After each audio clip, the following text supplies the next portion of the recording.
Hello everybody! Today's video is my experience with Hypnobirth. What I did to prepare for my last labor, my 6th baby, and how it really changed my whole labor experience and how it made my labor beautiful and amazing. So I'll talk about everything I've learned and everything I did, and yeah, we'll get right into it. So Hypnobirth, I first thought was a bunch of hocus pocus. I thought it was a bunch of witchcraft. Like, I just didn't believe it. But after my last labor with Posey, it was so rough, so painful, so traumatic, I kind of said to myself, you know, I'm gonna do whatever it takes to make this labor not so scary. Because with Lindy's pregnancy, I had more anxiety because I had subchorionic hemorrhage. I was bleeding with her. I thought I was gonna lose her. I had all the Griffin stuff because he has Angelman syndrome, thinking that she could be sick. And I was so afraid of labor being rough on top of everything else, and I just didn't want to deal with it. I didn't want to have a bad labor again. So I did research, and everything kept coming up was Hypnobirth. Hypnobirth, changing your life. So I watched a bunch of YouTube videos on it.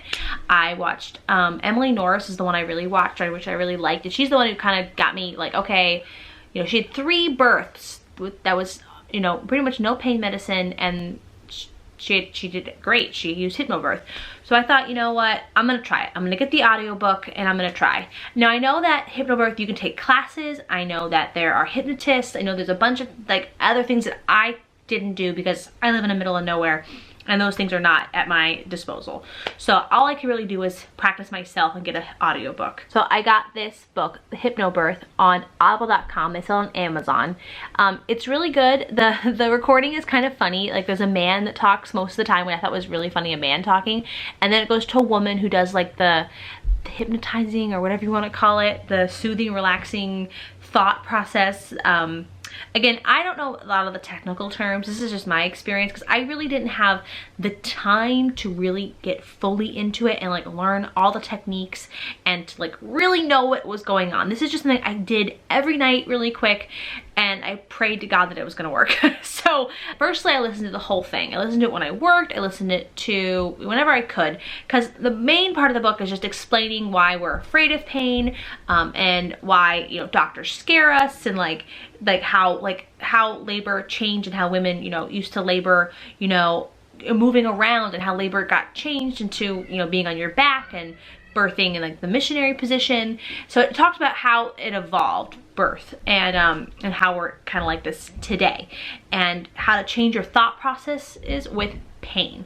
And that's kind of like what the main, like the whole thing about hypnobirthing is, changing how you feel about pain, and how it's really mind over matter, and how you have the control to make yourself not feel pain in a way. Like, fear can cause pain. So there is a scientific reason why this helps. There is something that's called FTP, fear, tension, pain, and it's because your brain is fearing the pain, which causes pain, which can make your uterus hurt, which can make your whole body hurt because you're afraid.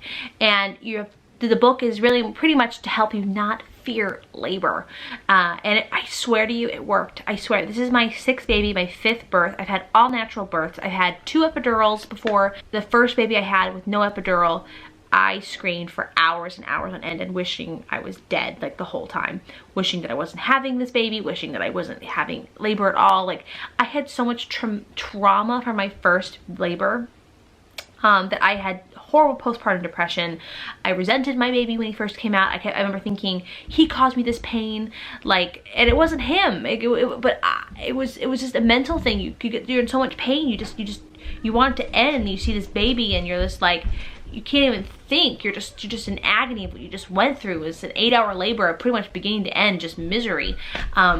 And that was my experience with my first baby. You know, eventually I came out of it, and I love my child, and I didn't resent him anymore.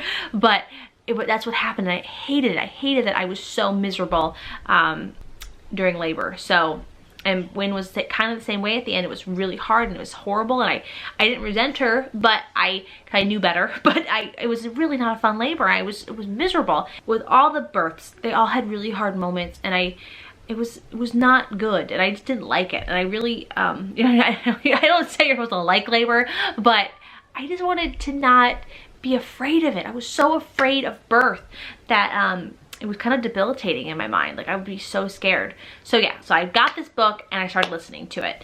And they suggest to listen to it 20 minutes a day to practice their hypnosis stuff. Now, I really didn't even do that. I would listen to it every night, but I didn't practice per se. Like I didn't like envision the things they were saying, but I listened to it every night and I fell asleep with it every single night. I might have only lasted like 5 minutes with it, but I know that it was getting in. I know that it was seeping in because I kept telling myself, you know, I'm not going to be afraid of it. It's fear, like fear is what's going to cause pain, so I'm not going to be afraid of it. And it really, really worked for me. I was 9 centimeters dilated and barely felt anything, like anything. Now, let me tell you ladies, like you saw Posey's birth, like I felt that. This was, it was like a miracle. Like I blew my mind on how much I enjoyed labor. Now, I can't promise you that, you know, your first time mom, you do this, you could still like do this and then, you know, when labor starts to be like, oh, out the window, it's gonna hurt because it's new. But I mean, I would highly suggest trying it because if you can get over what like the stereotype of labor is and people scaring you and people saying you're gonna rip and tear and you're gonna scream your head off, and if you can get past that and be really strong about it, you could actually enjoy labor. I swear, like I never thought I'd ever say that ever. Like I always like say like this is gonna be the hardest day of my life, but it's gonna be the best, like I'm gonna have a baby at the end of it and it's gonna be worth it all. I really enjoyed this labor. I would do this all over again. I know that some suggest to wear headphones and listen to the music and the hypnotist stuff at the like when you're going through it. I didn't really want to do. I really wanted to you know, use my own mind to control this, and I really did. Like I was 9 centimeters in like little to no pain. It blew my mind. But I think that if I could do it again, I probably would do the headphones at least at the end of labor, because I'm gonna be serious. Like I'm not gonna joke with you. The last 45 minutes of labor for me was really tough. I was screaming and I cried and it really hurt. Coming out was really hard. But I feel like that's normal in my opinion. Like the end of it, getting her out is not going to be easy. But again, go from 8 hours of misery to 45 minutes. It's super doable, like super.